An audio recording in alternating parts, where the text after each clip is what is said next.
You're watching The Edward Fowler Show. Now, here's your host, Edward Fowler. And a very good evening to everyone here on this lovely Tuesday evening or afternoon, depending where you're watching this from. I am delighted to have this person on the show, because when I reached out to this person now, because if you're a regular person, a regular viewer on this, you're probably thinking, well, I don't really reach out to people anymore. People come to me. But it's nice that I actually get to reach out to people sometimes. And on this occasion, I'll give you a background, because usually when I reached out to you, Rich, I was not expecting to get a response from you directly, because I was quite shocked at first, because I was like, when you emailed me, I didn't know who Dan was at the time. Sorry to name drop him, but I didn't know who Dan was, because I didn't have a message from Dan. So I was like, who's Dan? And so I had to go back and find out who was this again. So but when I figured out it was you, I thought, oh yes, absolutely, I'm glad you're happy to be on my show this evening, and thank you again for accepting the invite to come on. No problem at all. Looking forward to having a chat. Yeah, no, absolutely. I like how you also said that you've checked out my channel, which I appreciate, and I'm glad you like what you saw. I would say I'm part of a very diverse set of podcasters, really, aren't I? So yeah, quite interested to be part of it. I never thought I'd be on a series with the guys that are right said Fred. So yeah. Yes, exactly right. Yes, exactly right. Only on this show. Yeah. We've had the pleasure of having them on. Cool guys for sure. And I'm hoping that wherever you are, because I know you are, from the Lancashire way of things, I hope that is sexy up there. I'm not so sure about that, mate. But let's dive into it. Let's tell my viewers all about yourself and about the band, because I know you guys have been going for about 30 years, is it now? Yeah, it's 30 years. Yeah. So formed the band in '94. So I suppose a bit of a backstory. I kind of grew up listening to sort of thrash metal and heavy metal bands, and there was a band local to us in Preston that we're still going now, a big thrash metal band called Zentrix, that I was lucky enough to win a competition in the local paper to spend the day with them when they recorded a live album. Oh, that's cool. So I did that in 1990, and from that point onwards, it's like I have to be in a band. So I then proceeded to get a guitar from my paper round money, and then try to learn to play and form the band after leaving school. And then that was my focus, really, just try and become a musician. Yeah. So I formed the band before I could play a note. That's an interesting way, because usually many people start very young and it comes natural, but I like how you've started like, yes, this is what I want to do. Yes, let's get the band together before you even know if you can play an instrument or not. Yeah, no, it was definitely not something that came naturally. It was a lot of hard work, especially being the singer as well, because again, you kind of go through school and I wasn't interested in music, and I wasn't in the choir or anything like that. But I was like, no, I want to be a frontman, I want to be like James Hetfield or whatever. And so, yeah, you just have to brazen it out, really, and that's all I did. I remember getting sort of like singing lessons and everything, and vocal coaches, and eventually it just all sort of fits into place. Yeah. So that's what I did. So yeah, formed the band in 1994. We've done, I think this is our fifth studio album, but we probably had about 8 or 9 releases over the 30-year period. Be it live albums, compilations, and reissues, etc. We've toured all over the UK numerous times, and also been to Europe. Been signed to a German record label, a Dutch record label, a couple in the UK as well. Yeah, so we've kind of experienced quite a lot over the years, Yeah, Yeah, absolutely. You've been out for a long time now. You feel part of the furniture in many people's houses and around the world as well, because people listen to this everywhere, don't they? Now, I bet it's quite surprising when the internet phrase took off and your music we heard around the world. Was that quite daunting at first, or did it come back quite naturally to you? Such a long time ago. I think it was quite exciting. Yeah. Obviously, I think our first album came out in 1998, and the internet was kind of in its infancy then. I remember getting a computer and us sort of like being on the web and sending emails and that kind of thing. But even our record label at the time were dealing with faxes and telephone calls, that sort of thing. And yeah, I suppose I think we got our first website in 2000, so in the millennium, and that was kind of like the big thing then. It started to happen, not the global thing started to happen. You could reach out to people all over the place, and you're only talking via email, etc. But again, everybody's more accessible. It's definitely a lot easier now than it was 20 odd years ago, 30 years ago, to sort of get in touch with people. Yeah. So from that perspective, but obviously we sort of lived through the Napster days and the file sharing and all that, and that was quite. I mean, we to see your albums up there and people downloading them on a daily basis, that hundreds and thousands of times, I'm thinking, oh God, what does this amount to? And I know a lot of bands did quite well out of that, where they would become successful, but unfortunately, it didn't happen for us really. It was just possibly loss of potential sales or whatever. But it's better, I say it's better now. It's just more regulated now. Yeah. Spotify, Apple Music, all the platforms really are just basically a paid version of the old piracy days of the 2000s. Mm. Most definitely, and to show off my age, by the way, when you guys launched in 1994, I wasn't even alive. I've only been here for 25 years, so I was born just after your first album in 1998. No, well, yeah, all right. So, yeah, 99, yeah. Yeah, long Wow. time ago. Yeah. But going back to about learning and having vocal lessons, when you started that whole process, did you have any regrets? Maybe I shouldn't do this. Maybe I shouldn't progress with this crazy idea. I don't know. I think in the early days, when I first formed the band, and then when I heard tapes, like, because you'd record sort of rehearsal on like a ghetto blaster, and you'd hear back these sort of tapes of you rehearsing, and you always think you sound all right, but then you hear it, it's terrible. So I don't think I really had any second thoughts. I just thought, yeah, I've got to get better, So, and that's really why I went down the route of trying to get somebody to help me learn to sort of sing.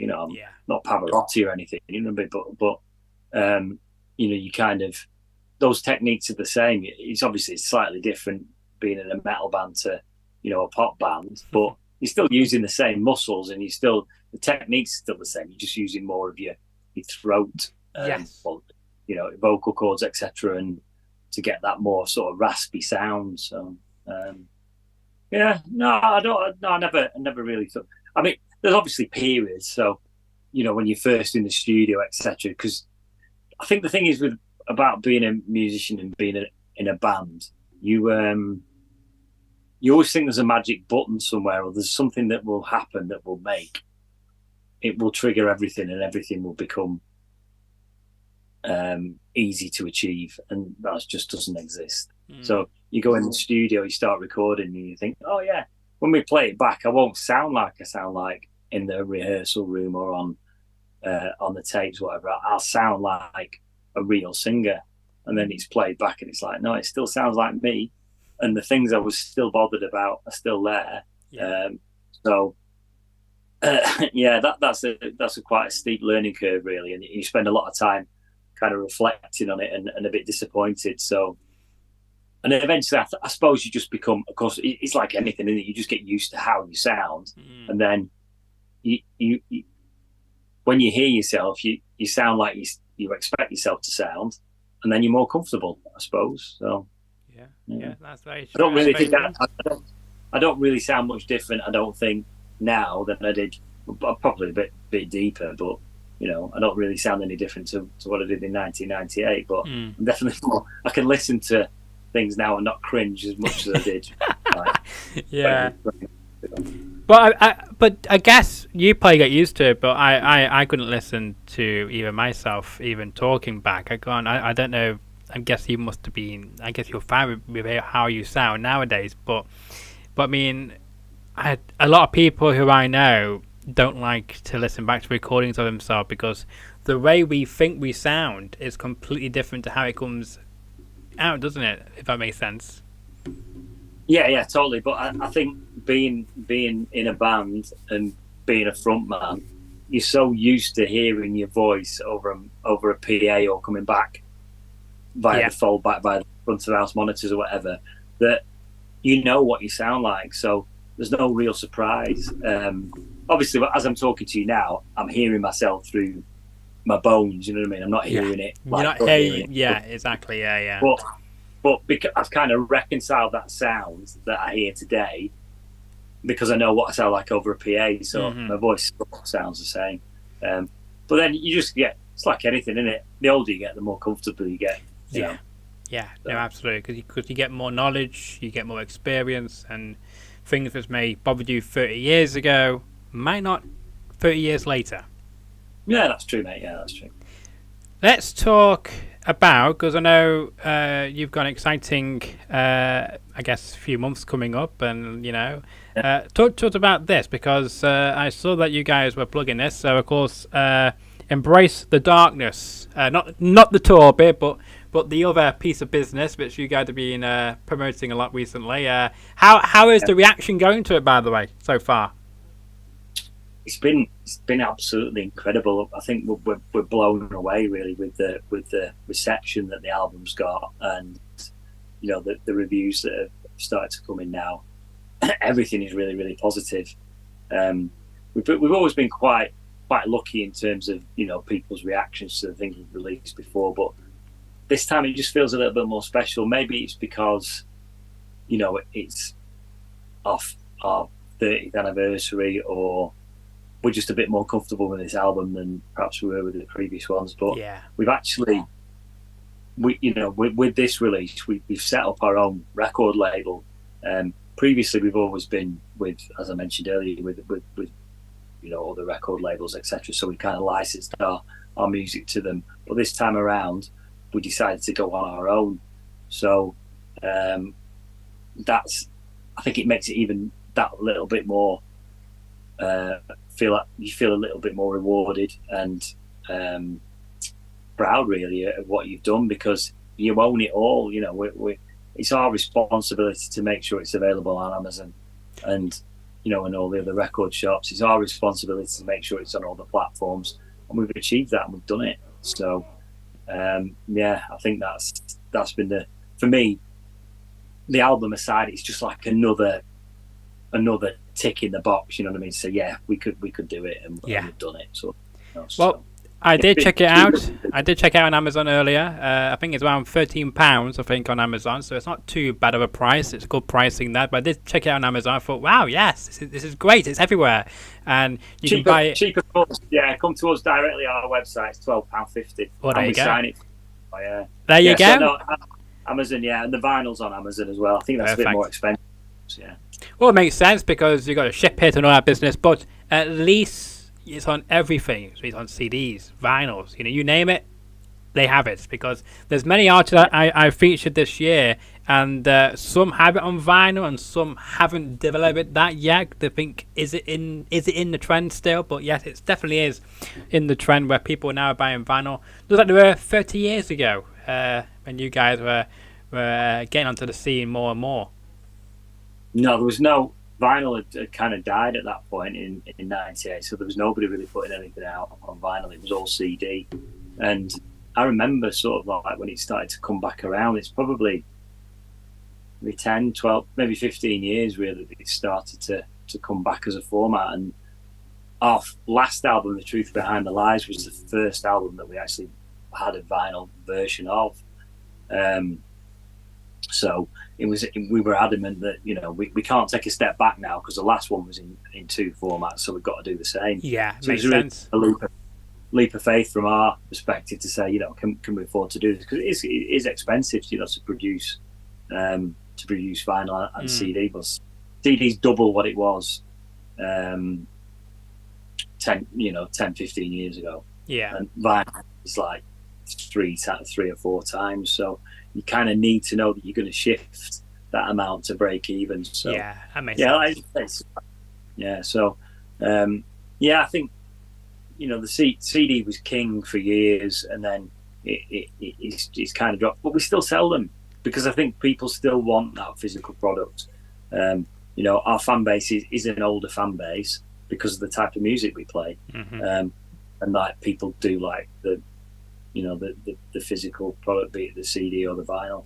But then, you know, if somebody's listening on the streaming platforms, they'll buy a shirt or whatever. So we're all right from that perspective. You know, we're it's lucky. a win-win. People that follow us, but like to buy our gear. Yeah. So it's unique. It stands out. It's eye-catchy. And speaking about the album as well, the cover art which you guys have used. How did you guys, you know, crafted this? How did you come up with this art to be the front picture of the album? Well, we've got an artist who was a guy who worked on loads of really big albums in the 90s.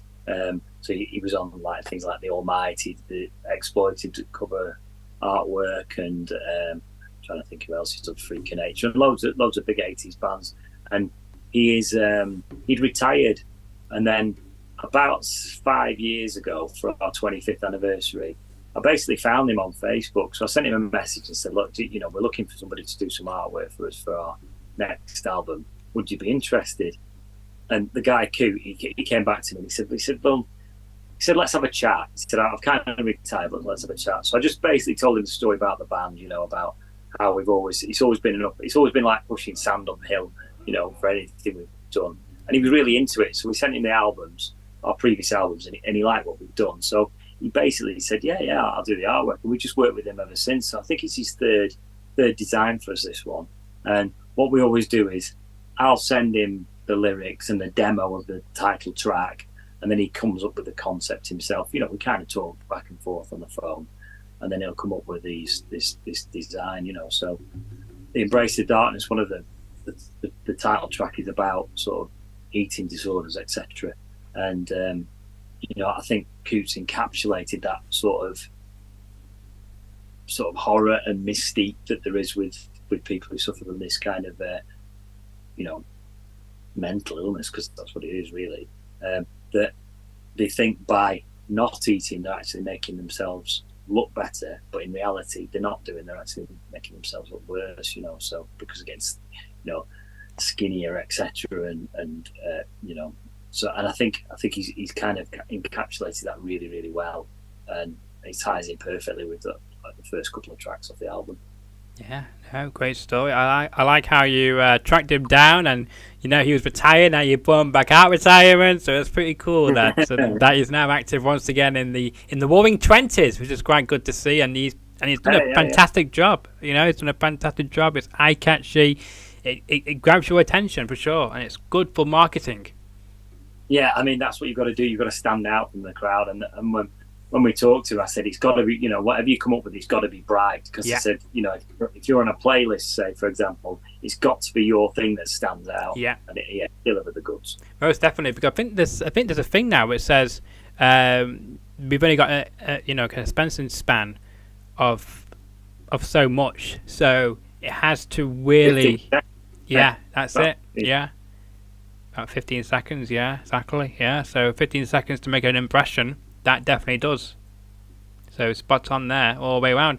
Talk to us as well now, as we're going to show this on our screen as well. We're going to show about that. Let's talk about your upcoming, I guess, tour here. Let's have a look at this, because you're coming to our next Woods.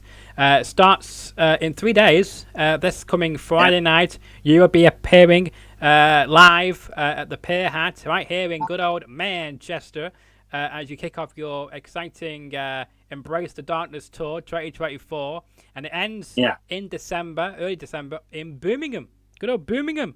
So tell us about this great tour. Of course, I like how you named it after the album, which is good as well. Again, another eye-catchy to get people's attention about Embrace the Darkness tour. Love it. Talk to us about what can the fans expect from this upcoming tour, without giving too much away, obviously. Well, we sort of, we again, you know, because we kind of like want to do everything, bring it all in house, like we've done with the release of the album. We've kind of done the same with the tour dates. So we booked the venues ourselves. There's a couple of ones where we're using local promoters, etc. But we tried to book the venues ourselves, run the shows ourselves, really. So basically, if they're not overly successful, it's down to us, and we know we've got to do something differently next time. So we've kind of gone with small venues because I think we've got to be realistic about the number of people that, you know, the sort of financial climate and people coming out to live gigs, etc. So the venues are on like limited capacities, you know, 100, 150 cap, which is fine for the audiences that we'll be playing to, but then probably a bit hokey for us in terms of that, you know, where we're going to the stages, etc. So they're on the small stage. Obviously, we've got a lot of gear. So it's only a short set of dates, really, because we've just been purely so busy this year. You know, ideally we would probably have wanted to do more and gone out to Europe, but that's going to be 2025. We've got to look at sort of part 2 and part 3 of this album touring cycle, really. So we'll get these out of the way. We were keen to sort of go out pretty much as soon as the album was released and see how it was being received. So we've got 5 dates in September. Then October we've got off, and then we're over to Ireland in late November, and then just one in December, and then we'll probably really start to look at, you know, what we're doing next year fairly soon, really, and start to book up some more shows. So in terms of what to expect, we've got some great bands on with us. We always try and get like a localish band on, and we've got Hellbear on in Manchester and Bang over in London, and then we've also got our pals in Struck a Nerve who are and their first shows are on the bill as well. And then you're just looking at a night of thrash metal, really, but we're adamant that we want everything done by 10:30, because the curse of the headliner that everybody suffers from is the most bands who are headlining end up playing at 11 o'clock at night to nobody. So we were saying, right, curfew's 10:30 for bands, and we'll be on at 9:15. So it means that everybody gets to see the show. It means that people have to come out a little bit earlier, but then, you know, the night is young, and if you want to stop out all night, you can do. But when you're older like us and you want to get home, you can get off. So. Well, it seems like a win-win for everybody. You know, it's going to be a great tour. I can't wait. I'm glad you gave us some teasers there. So we're going to see some more tours going to Europe in 2025. Hopefully, even broader than just Europe. Maybe go elsewhere as well, because it's possible. I doubt it, to be honest. But I think we're more likely to stick to Europe, just because we know that you've got to be kind of safe in what you're doing. So there's a lot of risk, you know, if you're flying places, you need to make sure that everything's in place. So I think we'll probably just stick with what we know, and that's like heading to Germany, Netherlands, etc., and playing places like that. Yeah, they got good crowds for sure. Yeah, it's brilliant. It is. Did you have any issues with any of the venues you wanted to book? Was there any A places you wanted to go to but they were not available, so you went for your second choices which were more accessible to what you're looking for? Or I mean, there's always places that you do what, you know, you've always got a list. So yeah, it would be wrong of me to knock any of the places that we're playing, because we can play them all. So no, we didn't. Fair enough. Of course, you mentioned about the stage and all that. So I'm guessing you'd be spending most of the day testing everything, making sure everybody, even at the very back of the room, can hear you fine as well, making sure everything's perfect as much as you can, because of course anything can go wrong, obviously, on when you're performing live. But I'm sure there'll be a lot of prepping from you guys on the day of each show you do to make sure it can be the best it can be to give that 100% performance. Yeah, I mean that's down to the front of house guy, the engineer, So I'm convinced we'll be fine. The venue's not massive, so. Yeah, we'll definitely carry. You'll definitely be able to hear me wherever you stood in the room and the rest of the guys. Good to hear. But it sounds like a cracking tour, and it gives me a reminder where you can find them again. Starts right here in good old Manchester. That's what got my interest when I thought, oh yeah, they're going to Manchester. Hell yeah, you can come on the show. And then of course ends in early December in Birmingham. Good old in the Brummy land of the place. And of course you mentioned going to Dublin as well, and going to Limerick as well, great place, even Wrexham as well in good old there, and of course Belfast as well. So you got quite a good number of shows around the UK and Ireland as well, which is good to see. So hopefully you get more in Germany and the Netherlands, because there's some really rowdy fans over there for sure, just like we are. Yeah, we do all right over there. I mean, the kind of, going back to your question before, the sort of places we would have liked to have done Newcastle this time around, but just wasn't possible with the times that we had available, and also Glasgow. So those are probably the two places that we sort of missed off that we were always keen to go back to. So we'll get there next year in 2025. Yeah, I was going to say that.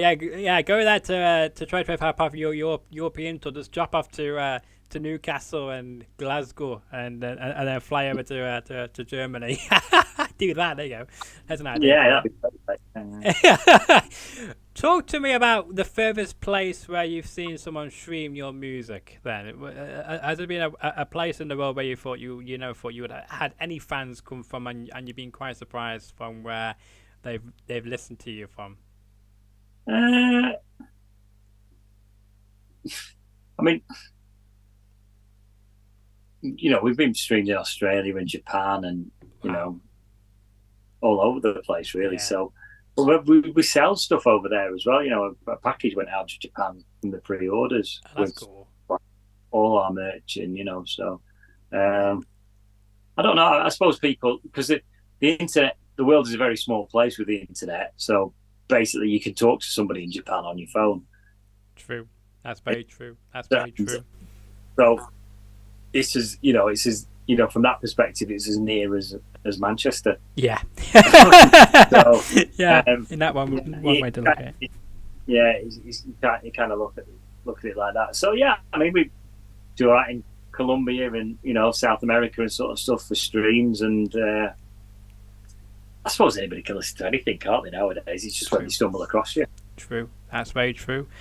Talk to let's show off your social media. Of course, you can find the band on the official social media. This is a man where people can check out your stuff, because of course it's most important now, because they go to your website as well, because you get a better deal if you go directly to the website. You get some signed merch and albums as well, which is great to see. Very personal. This is why people love you guys, because you're able to give that personal touch to each and every person who comes to order from your website. Well, I mean, if somebody's taking the time to spend their money, in these tough times on our music or anything that we do, the least we can do is sort of, make it as special as we possibly can for them, because they could spend that money elsewhere. So we've always sort of been big on that, because I remember what I felt like when I was buying things when I was younger. It was a buzz to get my albums signed by a band that I was into. So we do it. I mean, we do it on the inside so we don't wreck the cover, and so we always sign them on the insides. But I think it just adds to it. So yeah, I mean, obviously we're on all the platforms, Facebook, Instagram, YouTube, and the streaming platforms, and then we've got our own website, solitary.org.uk. So yeah, if anybody wants anything, you know where to come. Yep, and the official social media will show somewhere on your screen there. You mentioned about YouTube. If you go to the YouTube description of this video, I've actually tagged your guys' YouTube channel. So you might got a mention. You might got a mention like a notification that Edward Fowler has tagged you in his video. So apologies for that tag.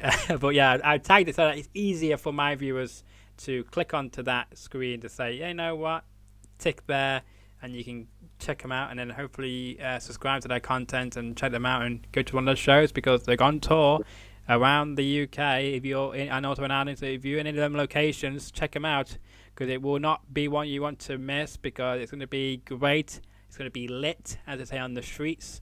And as well, if you're not going to be there, then you can be squared because you're going to miss out on some memorable, great nights going to be made.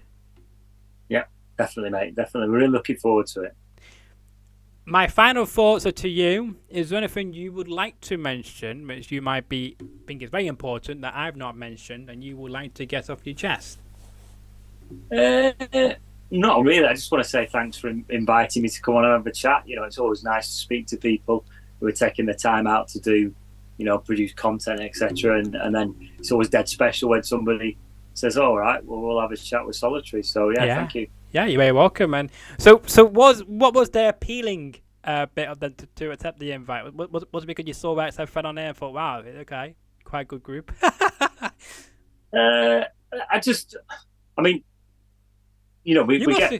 must have gone right down as well, bro. You must have gone right down the videos because that's from like 3 years ago. So you must have done very good, deep research into my work. I do appreciate. I wouldn't have said so. No, it's just I think it was one of the first ones that popped up on YouTube. So no, I mean I do like podcasts and stuff. I listen to them. So and we don't get that many opportunities to sort of appear on podcasts.